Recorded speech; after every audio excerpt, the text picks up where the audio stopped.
Amen. Isip pagpalang gabi po sa bawat isa. Tayo ay darako na sa takdang oras upang sumamba at umawit sa ating Panginoon Diyos. Sino po handa na ngayong gabi? Amen. Tayo po iawit sa ating Panginoon ng masayang awitin. Awitin po natin ang The Joy of the Lord. I've been delivered, it's the blood. I know it was the blood. Pero bago po yun, palakpakan natin at purihin natin ang Panginoon Diyos. Hallelujah. Ikaw ang Diyos na banal. Ikaw ang Diyos na makapangyarihan sa lahat. Hallelujah. Sa nasambahan namin, pinupuri ka namin o Diyos. Puri nga Panginoon. Hallelujah. Hallelujah. Ikaw ang Diyos na banal. Hallelujah. Maraming salamat Panginoon Diyos. Hallelujah. Kayo po yung mawit. The joy of the Lord is my strength. The joy of the Lord is my strength. With the fat and with the sweet and portion to those who are weak. For the joy of the Lord is my strength. Listen, Father, the joy of the Lord. The joy of the Lord is my strength. The joy of the Lord is my strength. With the fat and with the sweet and portion to those who are weak. For the joy of the Lord is my strength. I've been delivered, tayo po tumayo. I've been delivered, praise the Lord. I've been delivered by His love. I was bound by the chains of Satan. I've been delivered, praise the Lord. I've been delivered, minsan ka. I've been delivered, praise the Lord. I've been delivered by His love. I was bound by the chains of Satan. I've been delivered, praise the Lord. It's the blood that sets me free. It's the blood that sets me free. It's the blood, it's the blood, it's the blood of the Lamb. It's the blood that sets me free. It's the blood. It's the blood that sets me free. Yes. It's the blood that sets me free. It's the blood, it's the blood, it's the blood of the Lamb. It's the blood that sets me free. I know it was the blood. I know it was the blood. I know it was the blood. I know it was the blood for me. One day I was lost. He died upon the cross. I know it was the blood for me. It's the blood. It was the blood. I know it was the blood. I know it was the blood. I know it was the blood for me. One day I was lost. He died upon the cross. I know it was the blood for me. I know it was the blood for me. Palakpakan po natin. Purihin natin ang ating Panginoong Diyos. Hallelujah. Hallelujah. Purihin ka, O Diyos. Maraming salamat, Panginoon. Yes, you are very Amen. good. Sa gabi pong ito, sino po may mga kahilingan, mga panalangin sa ating Panginoong Diyos? Tayo ay darako sa ating pagbukat na panalangin, pero bago po yun, awitin natin ang ating Panginoong Diyos, minsan pa ng isang malumanay na awitin. Mga kaibuti-buti. Ay, buti-buti mo, Panginoon, sa lahat ng oras, sa bawat araw, kay laging tapat kong magmahal. Ang iyong kaawaan magpawalang hanggan. Minsan pa kayo buti-buti mo?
tapat kong magmahal.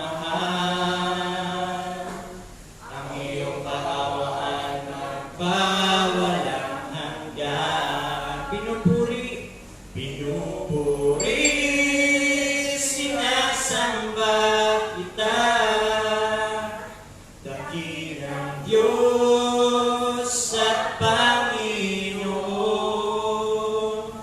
tunay ngang ika'y walang katulad, tunay ngang ika'y di nagbabago. Mabuti ang Diyos na sa atin nagmamahal. Pinupuri,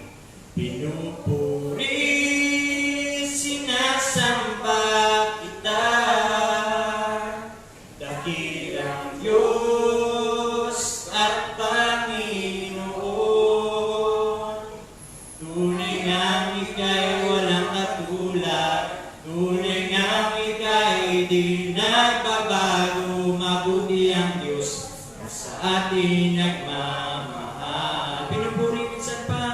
Pinupuri, sinasamba kita. Dakilang Diyos at Panginoon, tunay ngang ika'y walang katulad, tunay ngang ika'y di nagbabago. Mabuti ang Diyos na sa atin nagmamahal. Mabuti ang Diyos na sa atin nagmamahal. Minsan paborito po natin para sa natin ang ating Panginoon Diyos. Hallelujah, hallelujah. Maraming salamat, Panginoon Diyos. Hallelujah. Thank you, Lord. Thank you.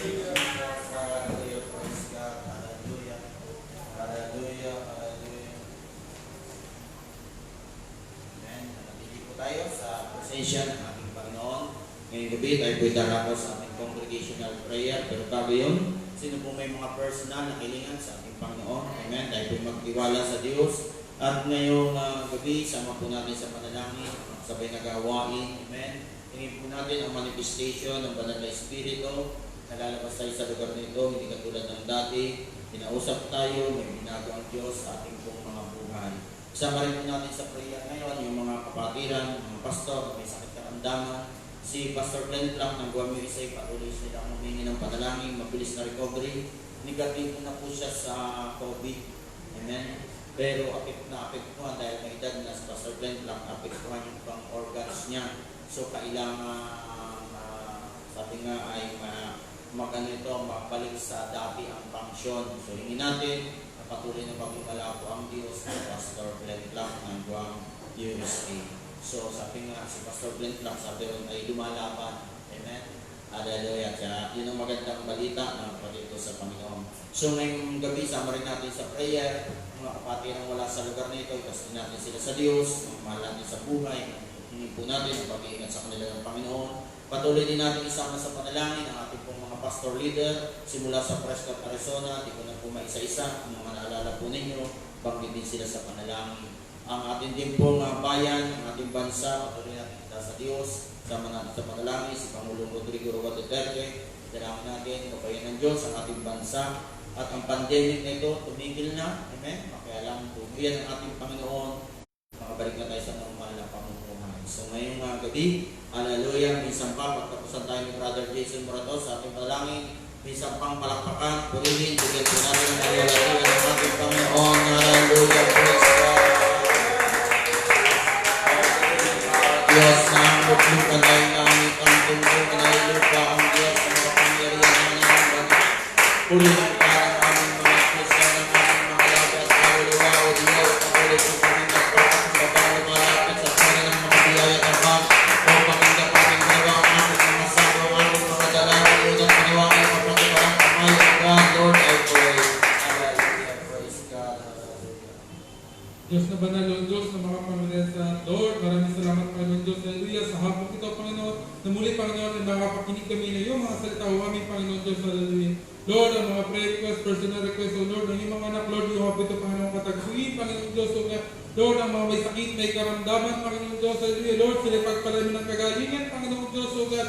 Lord, ang maging mga kasabay na gawain, Panginoon Diyos, O God, hallelujah. Lord, ang pangusap mo sa bawat isa, Panginoon Diyos, hallelujah, Lord, na kami nananampalataya, Panginoon Diyos, O God, hallelujah, maghihimala ka, Panginoon Diyos, hallelujah, sa aming buhay, Panginoon Diyos, hallelujah. Tayo po ang pinakamataas na mapulit at salamat sa Panginoon Jesus. Amen. Amen. Hallelujah. Praise God. So, welcome po natin ang bawat isa. Amen. God bless you po. Isang magiling na pagbati. Amen. At sa mga kapatiran na nasa mga bahay-bahay, isang mapagpalang gabi po sa inyong lahat. At ngayong gabi, amen, sa mga pabalita po natin, yung prayer po natin tuwing umaga, huwag po natin kalimutan. Ang ating pong panalangin ay alas 7 po hanggang alas 11 ng tanghali, mula Lunes hanggang Sabado. Friday, meron po tayong chain prayer, mga anak ng Diyos, o overnight prayer. Amen. At yung mga pupunta ay magdala po kayo ng notebook at saka ballpen. So, samantala natin magkakaroon tayo ng sermonizing habang tayo po ay nagpapahinga pagkatapos ng prayer. So, yung mga dadalo po, magdala ng ballpen at saka ng notebook para tayo ay mag-aaral ng salita ng Diyos. Ang tawag ko doon ay sermonizing. So, mag-aaral tayo kung paano gumawa ng mga sermons, amen, na magagamit din natin yon, hindi lang sa ating sarili, kundi sa iba. Okay? So, sa Friday po yon, alas 9 po ng gabi ang simula ng ating pong prayer and fasting hanggang alas 4 na overnight prayer, mga anak ng Diyos. Okay? Hanggang alas 4 ng madaling araw. So, yun po yung mga pabalita. Then, sama na po natin sa prayer, yung ating pong conference sa Mandaluyong, ang International Bible Conference, gaganap po ng November 2. So, sa nakikita namin ngayon, malamang mapayagan po ang konferensya dahil sa Manila po, hindi na sila lumuluwag. So, yung mga sasakyan, dumadami na uli ang mga bases sa Manila. So, sama natin sa prayer ang pabor ng ating pong Panginoon. So, yun po yung mga pledges natin. Pwede na tayong magpasimula ng pledges para sa conference po natin. Kaya yun po yung mga pabalita natin, mga anak ng Diyos. At ngayong gabi, kung wala na po ako nakalimutan, tayo po ay magkakaloob sa gawain po ng Panginoon. Praise God. So bago tayo magkaloob, pumasa muna tayo ng banal na kasulatan. Sa Proverbs 23 verse 5. Proverbs, Kawikaan 23 verse 5. Okay, sino po nakakita na? Okay, Proverbs 23 verse 5. Sino po ang nakakita na? Okay, sabi dito, iyo bang itititig ang iyong mata sa wala, sapagkat ang mga kayamanan ay tunay na nagsisipakpak gaya ng agla na lumilipad sa dakong langit. Pagpalain po ang salita ng ating pong Panginoong Diyos. Ang sabi po dito, mga anak ng Diyos, sa isang mababaw na pagsasalin itong banat ng ating binasa sa 23 verse 5, pinagkakahulugan po na sabi nga, ang kayamanan po o ang pera o ang pananalapi ay hindi po, sabi nga, nananatili. Amen? Hindi po nananatili yan ang anak ng Diyos. Kaya nga mayroong nakapagsabi, mayroon daw pong lahi, nung una ang lahi ay hari siya, at pagdating ng sumunod na lahi ay naging alipin naman siya. At mayroon namang mga alipin ng kanilang lahi ng nakaraan nilang buhay. Pagsapit naman ng panibagong henerasyon, sila naman ay mga naging hari. Anong ibig sabihin po niyan? Walang kasiguruhan. Amen? Walang permanente sa buhay, lalong-lalo na po pagdating sa kayamanan. Kaya ang banal na kasulatan ay nagtuturo sa atin ngayong umaga. Amen?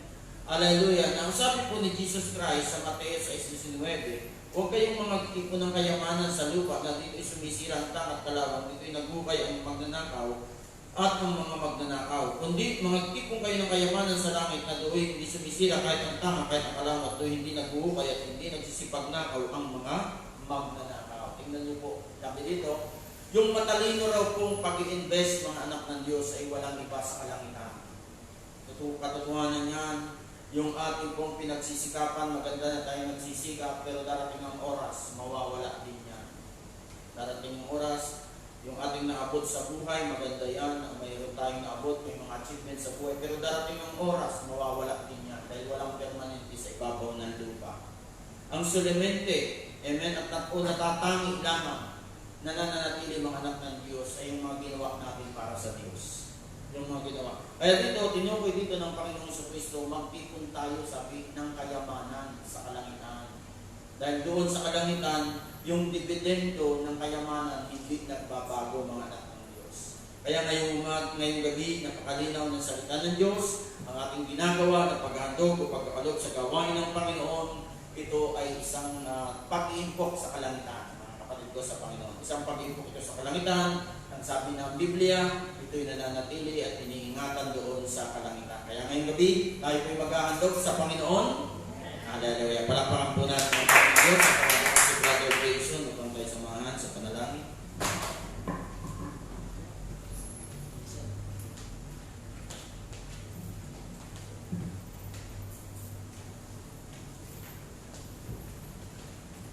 Diyos na banal, Lord, Diyos na makapangyarihan sa Lord, maraming salamat, Panginoon Diyos. Tugan, muli pa na makapagbibigay kami sa iyong gawaan, Panginoon Diyos, hallelujah. Lord, ang mga magbibigay, patuloy mo naman silang pagpalaan, Panginoon, sa iyong mataas na patuloy. Salamat po, Panginoon Jesus. Amen.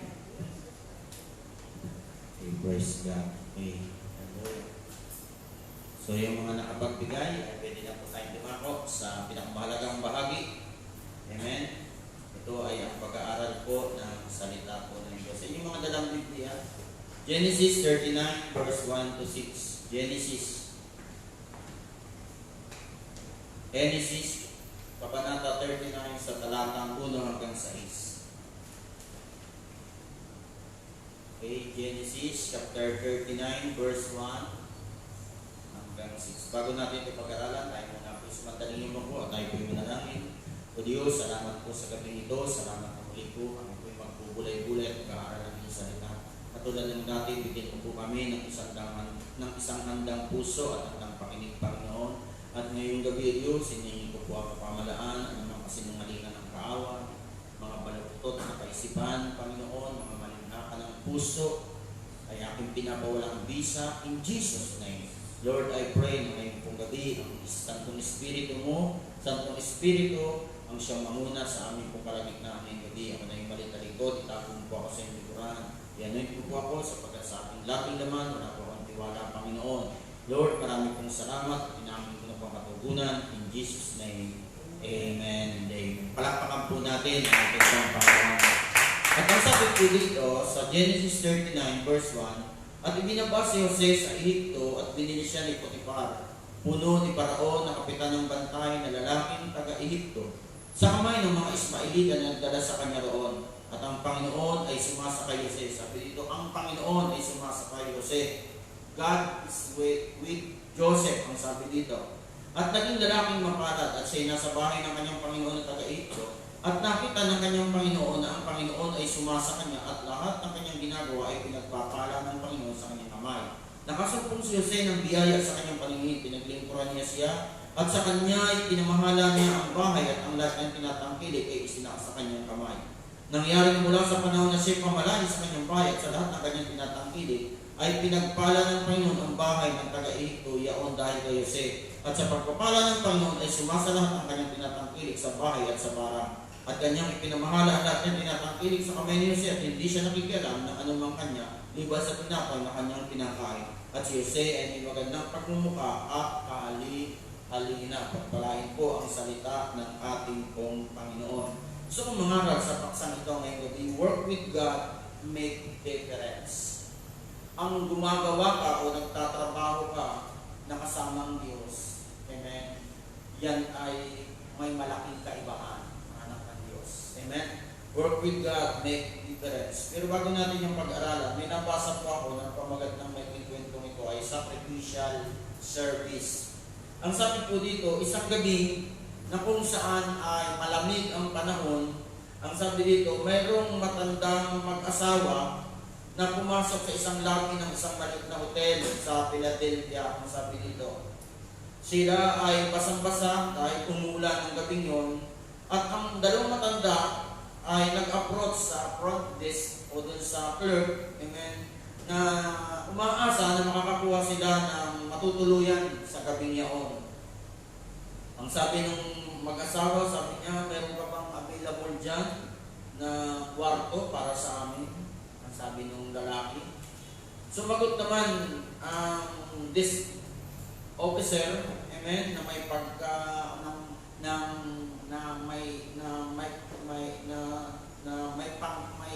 sabi sumagot siya ng malumanay na nakangiti at tiningnan niya ang dalawang couple na matanda at in-explain niya, amen, sinasabi niya kasi ngayon po ay may convention ginaganap.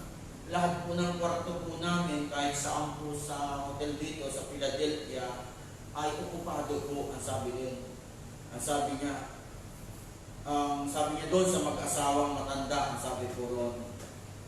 At ang sabi ng lalaki nito, pero kung kayo po ay papayag, sabi niya gano'n, at gusto po ninyo, mayroon po akong kwarto para sa akin. Sabi niya, baka gusto po ninyo, ipapagamit ko na po muna yun sa inyo para kayo po ay may matuluyan ngayong gabi dahil mahirap po ang panahon. Ang sabi niya doon sa dalawang matanda. Yung couple naman, nagdi-decline nung pinatanggihan, pero in-insist ng clerk, sabi ng clerk, sige na po, huwag po kayong mag-alala, kaya ko pong magtiis kahit wala po akong matulugan ngayong gabi. Basta kayo lamang po ay may matulugan. So, sabi dito, yung couple ay nag-agree nung gabi yun.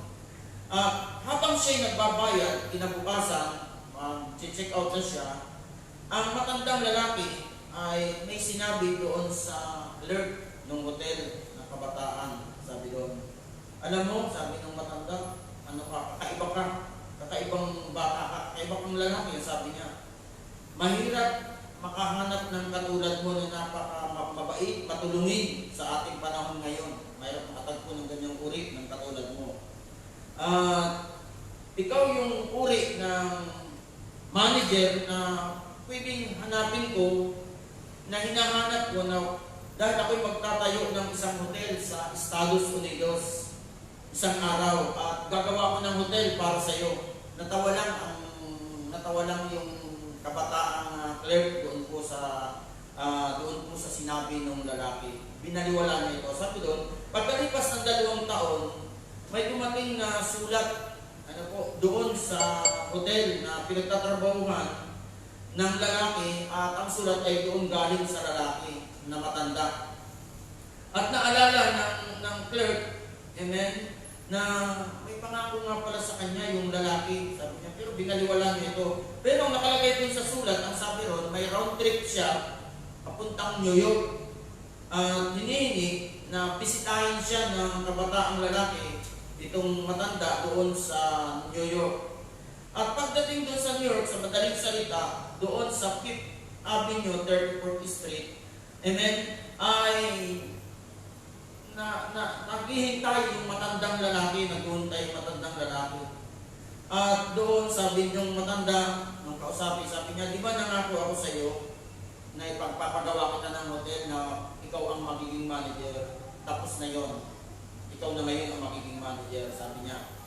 Ang lalaki pa lang ito, ang kanyang pangalan ay si William Waldorf Astor. Amen? At siya po yung may tinatawag na may-ari ng original na Waldorf Astoria Hotel sa New York. Amen? Ang sabi doon. At ang kanyang manager na clerk dati doon sa isang maliit na hotel, ang pangalan naman niya ay si George C. Gold. Ano po? Sabi doon. Ang kabataan nito, hindi niya iniisip na yung kanyang ginawang simpleng pagtulong, amen, na mayroong kaunting sakripisyo, ito pala ang magiging daan para maging manager siya ng isang kilalang hotel sa Amerika. Amen? Ngayong gabi, mga kapatid ko sa Panginoon, mayroong mga bagay tayong ginagawa, maliit man yan o malaki. Amen? Yan ay lilikha ng tinatawag na kaibahan. Lalong-lalo na kung kasama natin ang Panginoon. Sabi ng binasa natin Biblia si Jose, sumasa kanya ang Panginoon. Amen? Hallelujah! So ngayong gabi, titingnan natin kung gaano kahalaga na tayo sinasamahan ng Diyos sa lahat ng bahagi ng ating buhay. At bagamat dito sa ating binasang teksto sa Genesis 39, ito'y pumapatungkol sa tinatawag na trabaho. Amen? Yung paggawa ng anak ng Diyos. Amen? Kaya unang-una natin tingnan yung tinatawag na revelation of work. Ano ba ang kapahayagan ng trabaho? Unang-una, mga anak ng Diyos. Amen? Hallelujah! Ang kapahayagan ng trabaho, maraming sabi nga ay nagkakamali. Amen? Patungkol sa tinatawag na trabaho o yung ating mga pinapasok na trabaho o yung ating mga ginagawa, iniisip natin, amen, na yung ating ginagawa, trabaho, pag-aaral, o kaya ano pa, mga ginagawa natin, iniisip natin, hindi ito importante sa Diyos, pero nagkakamali po tayo. Kasi lahat ng ating ginagawa, importante yan sa Diyos. At lalong-lalo na sa trabaho, mga anak ng Diyos, iniisip kasi ng ilan, ng marami, o kaya ng ilan, amen, na ang trabaho ay unspiritual. Pero nagkakamali po tayo. Amen, mga anak ng Diyos. Amen. Hallelujah. Sapagkat ang malaking pagkakamali ng marami, amen, yung sagradong bagay at saka yung circular, hinahati nila. Amen. Na para sa kanila, amen, yung kanilang trabaho, yung kanilang ginagawa, whether ito'y pag-aaral, trabaho, amen, ay walang kaugnayan sa church o walang kaugnayan sa Diyos. Nagkakamali po tayo doon.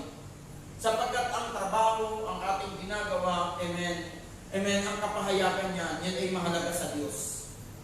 Kaya lang yung nangyayari, amen, na para bang sinasabi natin, amen, hindi mahalaga yung Diyos, amen, doon sa ating trabaho o kaya doon sa ating mga ginagawa, hindi ito mahalaga. Amen? At hinahati natin, pinagliliwalay natin ang bagay na ito. At ang error niyan, sabi nga, pwede kang maging magaling na estudyante, magaling na trabahador, pero hindi ka naman mabuting Kristiyano. Pwede ka naman kayang maging masamang trabahador, masamang estudyante, pero masama namang disciple. Amen po, mga anak ng Diyos. Amen? Pwede kang maging masamang estudyante o masamang trabahador, pero, amen, pwede kang maging mabuti namang disciple. Amen? Para bang ganito? Para bang sinasabi na walang kaugnayan yung iyong ginagawa sa bagay ng Diyos. Nagkakamali tayo doon, mga kapatid ko sa Panginoon. Dahil dito, si Joseph, kung papansinin mo, isang lalaki ng Diyos, amen, at hindi isang aksidente na isinulat na si Joseph ay naroon, nagtatrabaho siya, amen, pero sabi ng Biblia, kasama niya ang Diyos ay sumasa kanya.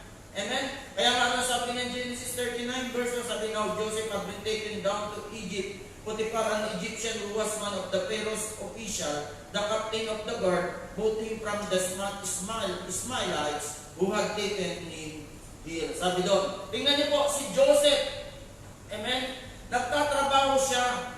Amen? Hallelujah. Sabi doon, siya ay kinuha, binili ni Potiphar. Amen?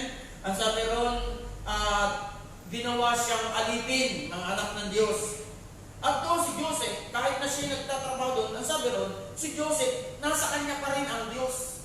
Hindi na iwalay sa kanya, mga kapatid ko sa Panginoon. So dito, ngayong umaga, pinapakita sa atin ng Diyos na mahalaga. Amen? Yung ating ginagawa, kung ano ang kaugnayan niyan sa Diyos. Amen? Kaya nang mayroong tinuturuan namin kayo na yung ating mga pangarap sa buhay, tiyakin mo na hindi yan malayo sa Diyos. Yung iyong mga pangarap sa buhay, yung iyong kinukuha, halimbawa, kukuha ka ng kurso, kukuha ka ng trabaho, tiyakin mo na ang iyong kukuning trabaho o kurso o trabaho ay hindi nalalayo sa kalooban ng Diyos. Amen? Dahil hindi natin pwedeng i-divide yung circular, amen, sa mga bagay na sagrado. Amen? Mga anak ng Diyos. Mayroon yung pastor, tawag dito, si Pastor Mario Gaigo, nagtatrabaho siya noon, nung hindi pa siya nasisig, nagtatrabaho siya sa San Miguel Corporation. Isa siyang ahente ng alak. Pero nung makakilala siya sa Panginoon, dahil alam niya hindi pa kalooban ng Diyos, umalis siya, nag-resign siya. Ngayon, ang ginawa sa kanya ng kanyang amo, ng kanyang manager, pinaalok siya ng malaking pera, sabi, wag kang umalis. Tapos ang sweldo mo, dito ka lang sa amin. Pero ano sabi itong pastor na ito, hindi ito kalooban ng Diyos. Umalis siya, amen, dahil alam niya, hindi kalooban ng Diyos ang magtrabaho pa sa tindahan o sa kumpanya ng alak. Nakukuha yung mga anak ng Diyos. Malaking kaibahan na kapag tayo ay nasa atin ang Diyos. Amen? Kaya nga, kung tayo ipipili ng mga magiging tawag dito, magiging mga kotso nyo sa buhay, mga pangarap nyo trabaho sa buhay, tiyakin ninyo, ito'y nasa kalooban ng Panginoon. Amen. Dahil hindi ka pwedeng magsabi na ikaw ay may takot sa Diyos, mahal mo ang Diyos, iniibig mo ang Diyos, na malayo naman sa iyong ginagawa. Hindi mo pwedeng paghiwalayin yan, mga kapatid sa Panginoon. Amen? At ito yung panahon na makikita mo, yun yung malaking kaibahan na ang Diyos ay sumasa iyo. At si Joseph, ang sabi ko doon, si Joseph, amen, ang sabi ng Biblia, ang Diyos ay sumasa kanya, ang Panginoon ay sumasa kanya. At anumang paghawakan ni Joseph, sabi doon, ay pinagpapala ng Panginoon. Kaya makikita natin unang-una ngayong gabi, ang revelation dito ngayong gabi ng ginagawa natin, unang-una, mahalaga ito sa Diyos. Importante ito sa Diyos. Amen? Hallelujah. Pangatlo, amen, work is a revelation of character. Tingnan niyo po, yung ating ginagawa, trabaho, pag-aaral, amen. Kung ano yung iyong ginagawa, revelasyon niya ng iyong katangian, ng iyong karakter. Amen. Hallelujah. Sabi nga dito, malalaman mo kung ano ang uri ng pagkatao ng isang tao, kung ano ang laman ng kanyang puso, amen. Kung ano ang gusto at nais ng kanyang puso sa pamamagitan ng kanyang mga ginagawa. Ulitin ko, malalaman mo kung anong uri ng tao, amen. Malalaman mo kung anong uri ng tao, amen, na mayroon siya, kung ano ang laman ng kanyang puso sa pamamagitan ng kanyang mga ginagawa, lalo na ng kanyang mga trabaho. Amen, mga anak ng Diyos. Sapagkat mga anak ng Diyos, yun na nga, ang trabaho, nagre-reveal yan ng ating karakter. Kung anong uri ka ng tao. Sapagkat sabi ng Proverbs 10:26, sabi, lazy people are paid to their employer. They are like smoke in the eyes of or vinegar that sets the teeth on edge. Tingnan niyo po. Sabi dito sa Proverbs, ang tamad na tao, amen, masakit, tingnan, kasakit sa kanyang amo. Amen? Para itong inihalin tulad sa usok na masakit sa mata. Amen? O kaya naman, para daw suka, amen, na nagbibigay ng ngilo sa kanyang mga ngipin. Ganun daw ang taong tamad. Tingnan nyo, yung taong tamad, mga anak ng Diyos. Amen? Kaya, sa ating ginagawa, sa ating trabaho, sa ating mga tinatawag na naisin sa buhay, amen, hallelujah, makikita kung anong uri ng karakter mayroon tayo, mga anak ng Diyos. Amen? Hallelujah. Kaya ngayong umaga, makikita natin, amen, yung ating ginagawa, amen, yan ay testimony natin. Testimony yan sa pag-aaral nyo. Testimony yan kung anong mayroon kayo. Testimony yan kung anong uri ng pagkatao mayroon ka. Amen? Hallelujah. At malalaman, amen, ang malaking kaibahan na nasa iyong Diyos, amen, sa testimony ng iyong ginagawa. Pag-aaral, trabaho. Amen. Hallelujah. Hallelujah. Sapagkat mayroong mga tao kasi nagsasalita patungkol kay Jesus. Pero yung kanilang ginagawa ay sa demonyo. Yan nyo. Na nagsasalita sila patungkol kay Jesus, na si Jesus ang kanilang Panginoon at tagapagligtas, pero yung kanilang ginagawa ay sa demonyo. Malayo sa kanilang sinasabi. Testimony natin, mga anak ng Diyos, yung ating ginagawa. Testimony ninyo yun. Kaya yung trabaho, yung mga ginagawa mo, testimony mo yan. Kung totoong nasa iyong buhay si Jesus. At si Joseph, testimony niya na sabi ang Panginoon ay sumasa kanya kasi sabi ng Bible, yung kanyang ginagawa, lahat ng pag-aari ni Potiphar, pinagpapala dahil sumasa kanya ang Panginoon. Tingnan niyo, testimony. Ano sabi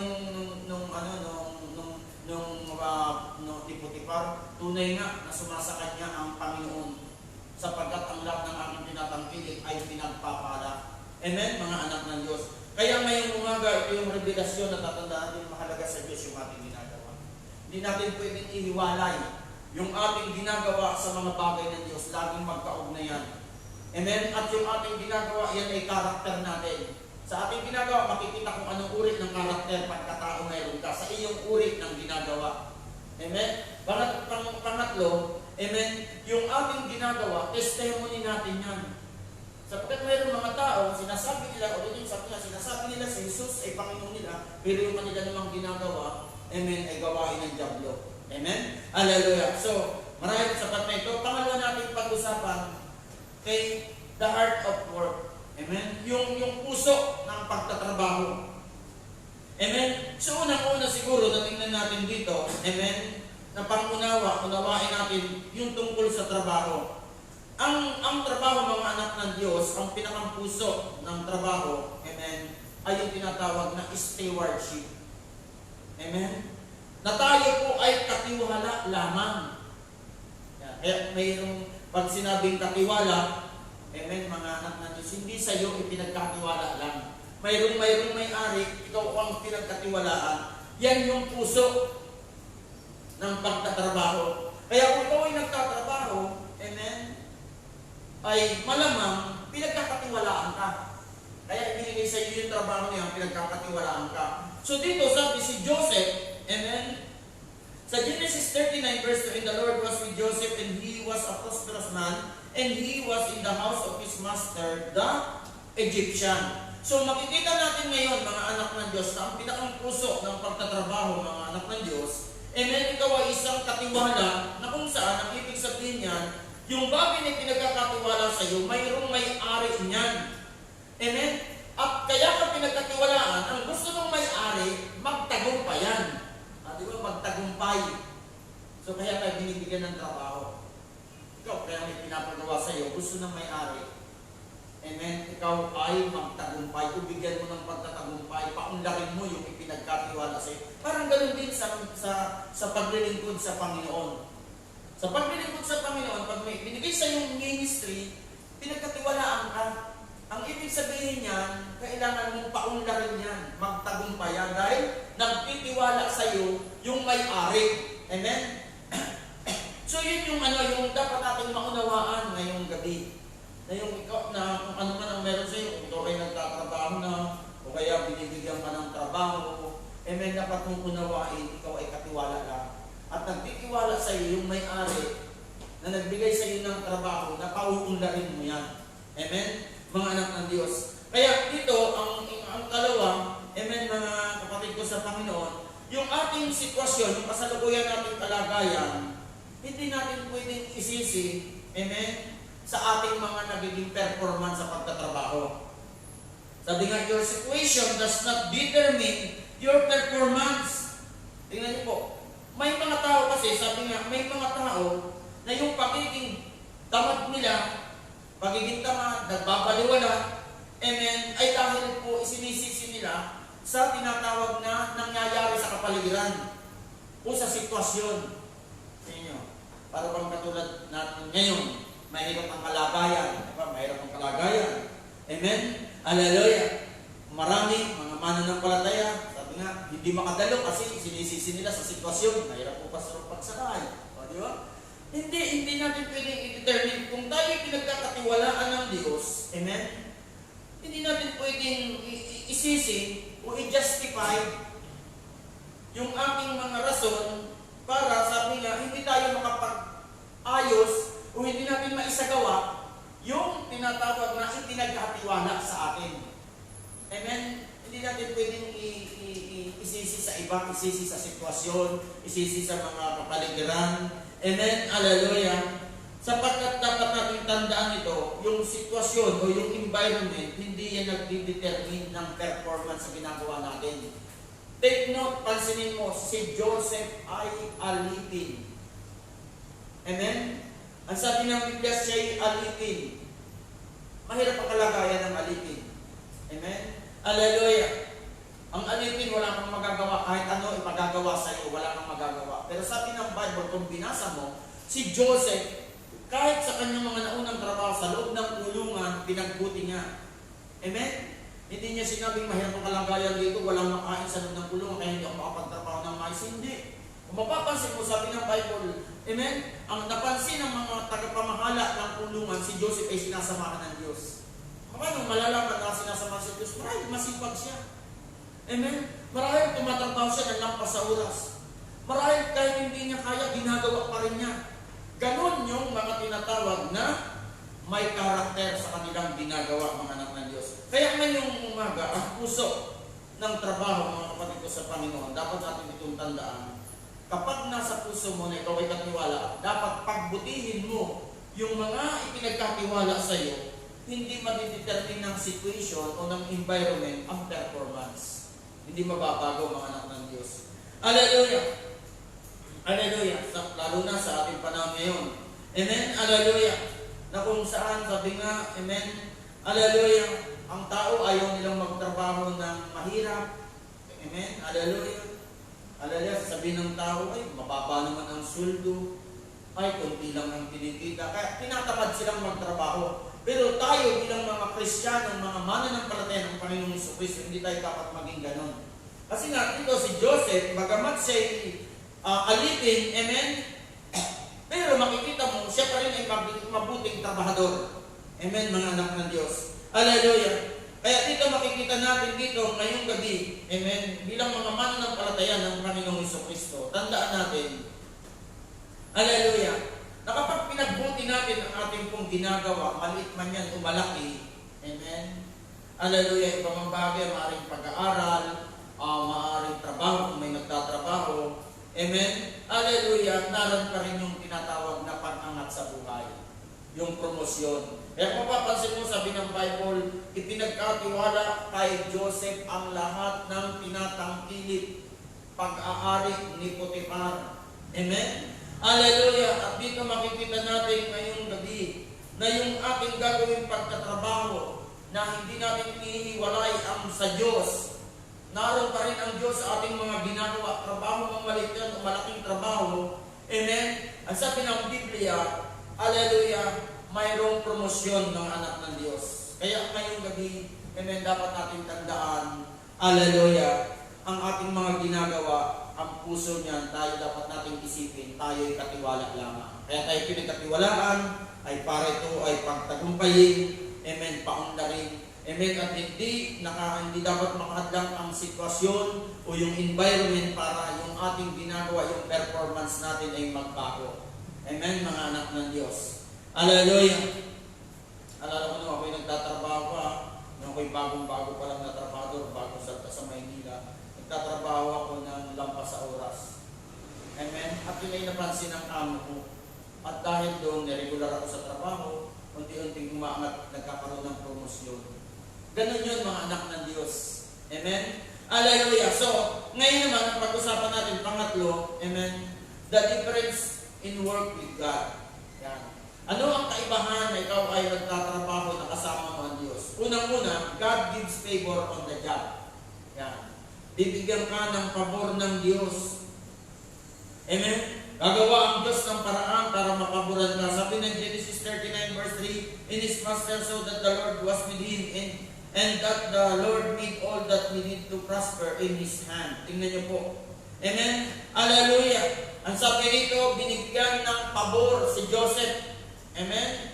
Nagkaroon siya ng pabor at ang sabi doon, hallelujah, na si Joseph ay dating pinakamababang alipin doon sa bahay ni Potiphar. Ngayon, sabi ng Bible, si Joseph na ang namamahala. Tingnan mo, si Joseph na ang namamahala doon sa sambahayan ni Potiphar. Tingnan niyo, mga anak ng Diyos. Kapag ang ating mga ginagawa, trabaho, pag-aaral, amen, hindi natin inihiwalay ang Diyos. Ang sabi ng Biblia, unang-una, yung pabor. Amen, gagawa ng pabor ang Diyos sa iyo. Nasabi doon ng Bible sa Genesis chapter 39, si Joseph isa dati siyang mababa ang kalagayan, siya'y alipin ni Potiphar, pero dahil nga pinagbuti niya yung kanyang trabaho, amen, ang sabi po doon, itong si Joseph, naging tagapamahala ng sambahayan ni Potiphar. Genesis 39 verse 3 to 4, and his master saw that the Lord was with him, and that the Lord made all that he did to prosper in his hand. And as Joseph found grace in his sight, and served him, and he made him overseer over his house, and all that he had, he put into his hand. Tingnan niyo po si Joseph. Dahil si Joseph, hindi niya iniiwalay ang Diyos sa kanyang pagtatrabaho. Amen? Hallelujah! Ang sabi si Joseph pinamahala ng buong sambahayan ni Potiphar. Amen? Dito makikita natin si Joseph.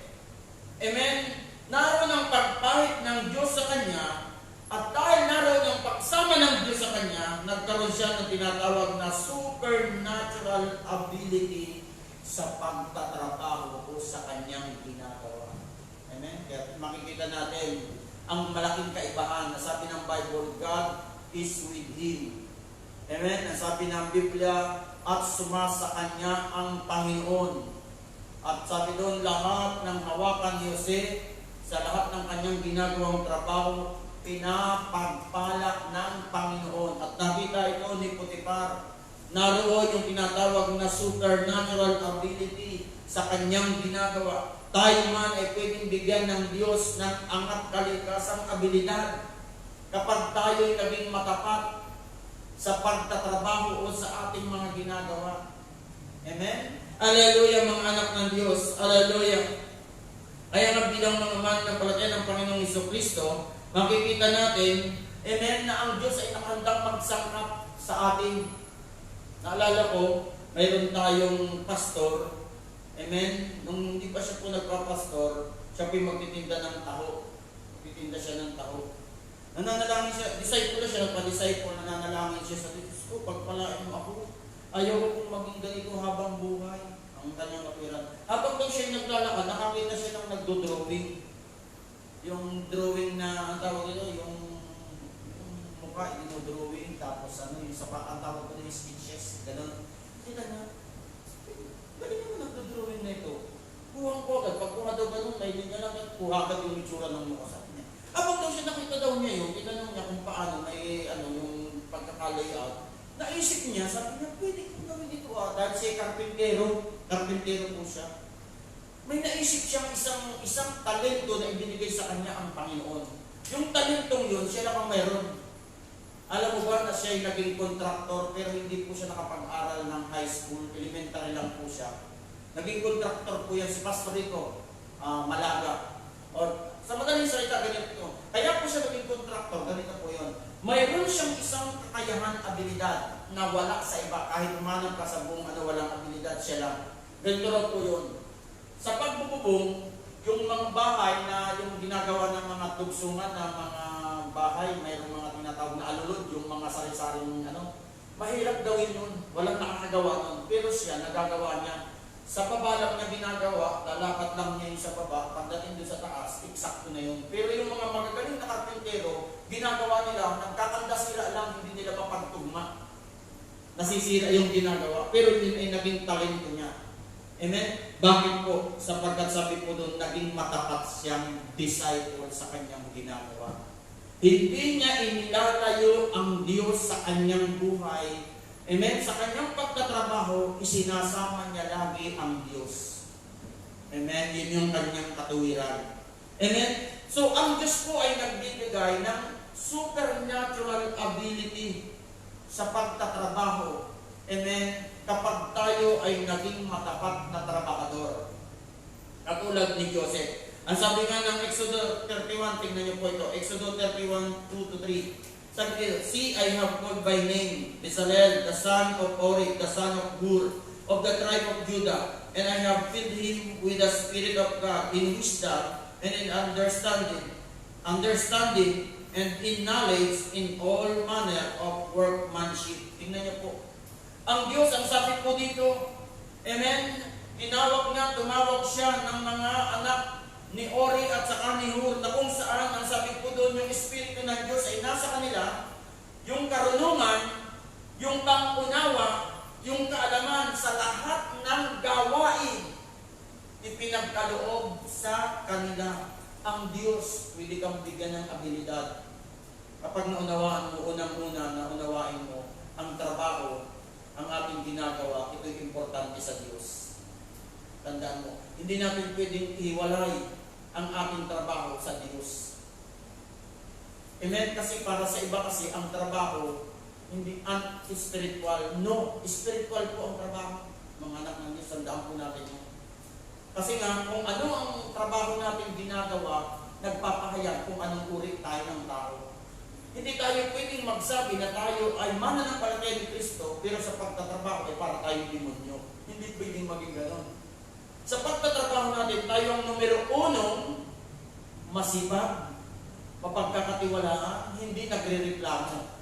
Mga anak ng Diyos. Tayo yun. Kasi si Jesus Christ nga ang Diyos natin. Amen? At si Joseph, sabi ng Bible natin binasa, okay, sa Genesis 39, pansinin niyo po, sabi, God is with him. God is with him. At ang Panginoon ay nasa kay Joseph, sumasa kay Joseph. Kaya pinagpapala. Kaya dito mga anak ng Diyos, hallelujah, yung ating ginagawang trabaho, pagtatrabaho, kung ano man ang iyong ginagawa, amen, dapat maging blessing po tayo sa ating trabaho. Maging blessing po tayo sa ating trabaho. Amen. Hallelujah. Sapagkat dito si Joseph sa Genesis 39 verse 5, ang sabi ng Bible, from the time he put him in the charge of his household in all that he owned, the Lord blessed the household of Egyptian because of Joseph. The blessing of the Lord was on everything Potiphar had, both in the house and in the field. Tingnan niyo po. Si Joseph, ang sabi ng Biblia, nang siya na maging in charge, tagapamahala ng sambahayan ni Potiphar. Amen? Ang Panginoon pinagpala ang sambahayan ng Egyptian na ito dahil kay Joseph. Ang blessing ng Panginoon, sabi doon, lahat ng pag-aari ni Potiphar, yung kanyang sambahayan, yung kanyang lupain, pinagpapala dahil kay Joseph. So dapat mga anak ng Diyos, malaking kaibahan kapag nasa atin ang Diyos. Ikaw ay magiging blessing dapat sa iyong pinagtatrabahuan. Kahit ikaw ay isang estudyante sa paaralan, dapat maging blessing ka sa paaralan. Sa kang blessing, mga anak ng Diyos. Amen, hallelujah. Kaya kung papansinin po natin sa Genesis 30, verse 27, sabi ito, but Laban said to him, if I have found favor in your eyes, please stay. I have learned by divination that the Lord has blessed me because of you. Tingnan niyo po ito. Si Jacob naman, at saka si Laban. Ang sabi si Jacob, habang naglilingkod siya kay Laban, ito yung kanyang biyanan. Amen? Kapatid ito nung kanyang magiging asawa. Ang sabi po doon, amen, lahat ng hinahawakan nitong si Jacob, pinagpapala, ang mga tupa dumami. Ang mga kambing ay dumami. Kaya sabi niya, huwag kang umalis sa akin dahil ikaw ay pinagpapala. Amen? Para bang ganito mga anak ng Diyos, doon sa ating trabaho, hindi tayo dapat maging sumpa. Amen ba mga kapatid ko sa Panginoon? Hallelujah! Kaya yung tayo, mga anak ng Diyos, tayo ay pagpapala. Yung makatitid sa atin, yung makasama natin, nagiging pinagpapala din. Amen, mga anak ng Diyos. Amen? Hallelujah! So, ang makikita natin, ang kaibahan, nakasama natin ng Diyos sa ating mga ginagawa o pagtatrabaho, nare-recognize tayo ng unbeliever. Nakikita ng unbeliever, iba tayo kaysa sa ibang nagtatrabaho. Amen? Hallelujah! Nare-recognize yung iyong mga ginagawa. Hallelujah! At bakit kailangan ito? Kasi mga kapatid ko sa Panginoon, amen, ang totoo niyan, ang trabaho, yan din ay springboard natin para sa pagpapagamit ng buhay sa Panginoon. Amen? Yung ating ginagawang trabaho, magiging springboard natin yan sa ministry. At sabi nga dito, makikita natin si Joseph kung paano siya nagtrabaho at tumugon sa kanyang trabaho. Ito ang nagdala sa kanya sa destiny. Hallelujah! Sa pagtatrabaho, nade-develop ang karakter. Tayo, kapag tayo ay nagtatrabaho, nade-develop yung ating karakter. Amen? Hallelujah! At ito'y isang paghahanda rin sa atin sa pagpasok natin sa pagpapagamit ng buhay sa ating pong Panginoon. Amen? Hallelujah! Kaya mapapansin mo, mga anak ng Diyos, sa Bible, ang mga tinatawag ng Panginoon, mga nagtatrabaho. Napansin niyo ba yun? Tingnan niyo po, ang mga tinatawag ng Panginoon ay mga taong busy. Amen, mga kapatid ko, pansin niyo, ang tinatawag ng Diyos ay mga taong busy. Gumagawa, nandyan sila Pedro. Amen? Hallelujah! Tinawag sila ng Panginoon habang sila nag-aayos ng lambat. Amen. Naghuhugas ng lambat, inaayos nila yung mga sabi ng Panginoon, hali kayo, sumunod kayo sa akin. Amen. Dahil ang mga tao, kung sabi ngayon, marunong magtrabaho, amen. trabaho, amen, hallelujah, yan ay may destiny sa pagpapagamit ng buhay sa Panginoon. Amen? Hallelujah. Kaya tayo, kung nagtatrabaho na tayo, kayo nagtatrabaho, pagbutihin, mahalin ito, kasi ito yung springboard ninyo yan sa pag-ministry natin sa ating Panginoon. Amen? Hallelujah. At kung mapapansin natin ang mga halimbawa ng mga taong tinatawag ng Diyos sa oras ng kanilang pagtatrabaho, sa 1 Kings chapter 19 verse 19, sabi ng Bible, so Elijah went from there and found Elisha, son of Shaphat. He was plowing with 12 yoke of oxen, and himself was driving the 12 fair. Elijah went up to him and threw him flour around him. Tingnan niyo po, itong si Elias, nang tawagin niya itong si Eliseo, ang sabi po doon, si Eliseo ay nag-aarado, nagtatrabaho. Halika. Tapos inihabis naman ni Elias yung kanyang balabag. Amen. At kasi yun na yung magmi-ministry na kasi si Eliseo. Pansinin niyo po, ang mga taong masipag, ang mga taong may trabaho, amen, sila yung mga tinatawag na may potential na tawagin ng Diyos. Amen? Kaya tayo, obviously, mga kapatid ko sa Panginoon, ang Diyos ay naghahanap ng mga nagtatrabaho, amen, ng mga masipag sa trabaho, amen, to reward and promote them. Tandaan po natin yon. Amen? Hallelujah. Yan ang dahilan kung bakit tayo ay kailangan maging masipag sa trabaho. Gawin natin ang magagawa natin ang pinakamabuti sa ginagawa natin pagtatrabaho at ang Diyos ang magpapala po sa atin. Ang daming halimbawa sa Biblia, si Rachel, amen, na naging asawa ni Isaac. Ang sabi ng Bible, hallelujah, isang mayamang lalaki naghahanap ng mapapangasawa. Itong si Isaac, hinihahanap siya ng asawa ng kanyang ama na si Abraham at yung kanyang alipin na si, ano ang pangalan nito?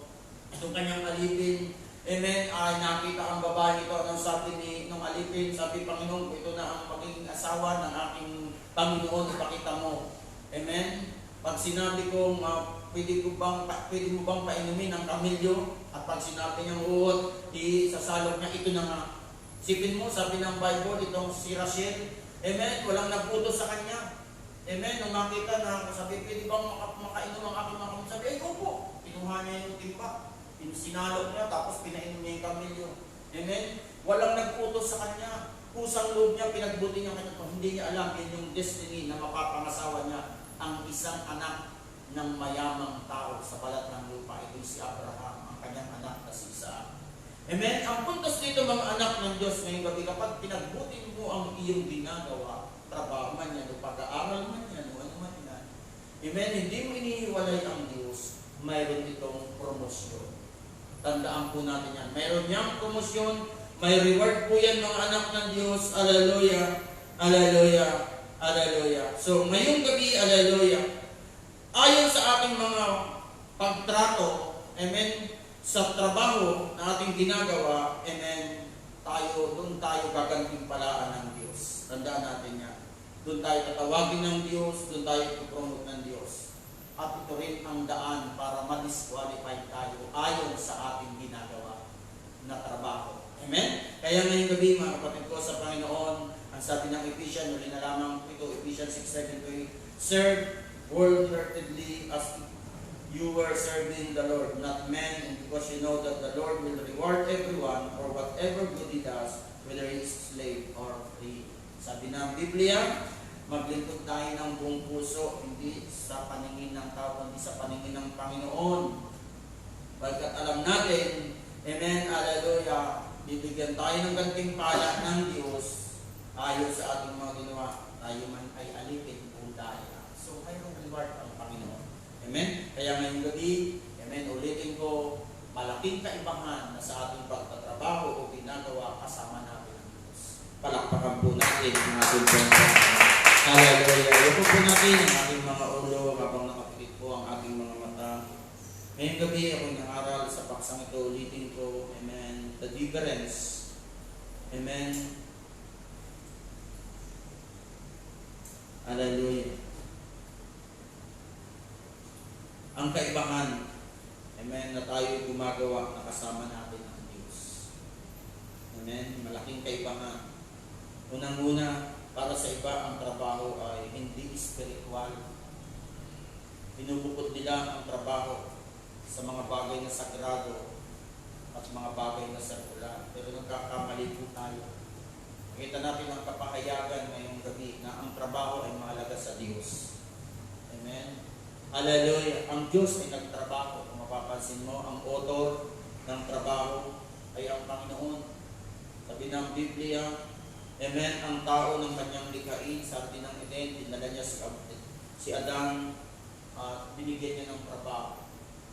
Trabaho ni Adan sa Hardin ng Eden, siya yung nagpapanatili ng kaayusan ng Hardin ng Eden. Ang Diyos din, amen, hallelujah, nagtrabaho. Hallelujah, nanlikhain niya tayo, sabi ng Bible. May kumuha siya ng alabok, pinagputik niya ito at ginawa niya itong tao. Amen, hindi nagsalita ang Panginoon, hindi nagtrabaho siya, sabi ng Biblia. Hallelujah, so mahalaga sa Diyos ang trabaho. Ngayon, ang puso ng trabaho, amen, dapat natin maunawaan, stewardship. Tayo'y katiwala. Nang ibig sabihin niya, kaya ka pinagkatiwalaan ng trabaho. Nais ng may-ari, amen, na nagtiwala sa iyo. Amen, ito'y pagbutihin mo, pagtagumpayin mo. Hallelujah. Panguli, amen, ang kaibahan na ikaw ay sinasamahan ng Diyos sa iyong pagtatrabaho, yung pabor ng Diyos. Pwede gumawa ng angat kalikasan ng Diyos sa iyong buhay. Na yung hindi kaya mong gawin ay pwedeng magawa dahil ang Diyos po ay nagsasangkap. Amen, mga anak ng Diyos. Ang bibigay ng karunungan ng Diyos. Pwedeng bigyan ka ng karunungan ng Diyos upang katulad ni Joseph, ikaw ang mamahala. Amen, hallelujah. So ngayong gabi, hindi ko alam kung saan ka kinakausap ng pangaral nito. Minsan kasi, hallelujah, hindi natin lubos na binibigyan ng pansin ang mga bagay na ginagawa natin. Amen. Akala natin ito'y hindi mahalaga sa Diyos. Pero nais kong sabihin sa iyo, amen, mahalaga ito sa Panginoon. Lalo na kung ikaw ay nagtatrabaho. Amen. Kaya ngayong gabi kung ikaw yan, kailangan mo ng kalakasang nagbubuhat sa Diyos. Hallelujah. Ako'y naniniwala ngayong gabi na handa ang Diyos para sa kapanda. Habang ako'y nananalangin, manalangin ka rin sa Panginoon. Hallelujah. O dakilang Diyos, marami pong salamat. Iyong ipinaunawa sa amin ang kahalagahan na sinasamahan mo kami o sumasa amin ka sa aming mga ginagawa, lalo na sa aming ginagawang pagtatrabaho. Panginoon, ako po'y dumadalangin mula sa maliit na bilang na ito ng mga kapatiran, Panginoon, magbangon ka, Panginoon o Diyos, ng mga katulad ni Joseph, Panginoon. Hallelujah, na sa kanilang pagtatrabaho, sinasamahan mo sila, nakikita, nare-recognize, Panginoon, na ang kanilang trabaho pinagpapala, o Diyos, nagiging matagumpay, o Diyos. Ako po'y dumadalangin, Panginoon. Hallelujah, na maging testimony. Amen, ang kanilang trabaho na mayroong Diyos. Hallelujah, hallelujah, hallelujah. Ako po'y dumadalangin din, o Diyos, ngayong pong gabi. Ng mga kapatiran ito, God, Lord, hallelujah, mga nagtatrabaho. I-promote mo sila, Panginoon. Gumawa ka po ng mga angat kalikasan, supernatural ability, pagkatuugan mo sila, Panginoon, O God, Lord, hallelujah. Katulad, Panginoon, ni Joseph, hallelujah. O Diyos, hallelujah, na dahil sinasamahan mo, pinagkalooban mo ng mga angat kalikasang abilidad, Panginoon. At gayon din naman sa mga kabataang narito ngayon, Panginoon, mga estudyante, Panginoon, ang aking dalangin, O God, Lord, bigyan nila ng pansin na, O Diyos, ang kanilang ginagawa, O Diyos, hindi mahiwalay, O God, Lord, ang iyo pong ginagawa sa kanila pong buhay, O God, Lord, I pray, hallelujah. O Rabba Bashandere, Piando, Robo Shandara, Rabakande, Yalalalabayente, God, pagpalaki ang mga kapatirang ito, Diyos God. Lord, I pray for promotion, O God. Lord, pagpalain mo po ang mga kapatirang ito, O God, Lord. At maging ang mga nasa tahanan ngayong gabi na sumusubaybay, nakikibahagi, Panginoon, ang mga nagtatrabaho, Panginoon, O God, Lord, hallelujah. Bigyan nila ng importansya ang pagtatrabaho, pahalagahan, Panginoon, O God. Lord, O God, samahan mo sila, Panginoon, O God, ma-recognize ng mga tao, Panginoon, O God, Lord, na O Diyos, hallelujah, ang mga anak mo, O Diyos, God, Lord, ay isang blessing sa kanilang mga trabaho, O God, Lord, hallelujah. I pray ngayong gabi, Panginoon, maraming pong salamat, hallelujah. Amen and amen. Palakpakan po natin ang ating po ng Panginoon. God bless you po. Pagpalaan kayo ng Panginoong Diyos. Hallelujah. Ingat po kayo sa inyong pag-ibig. God bless you.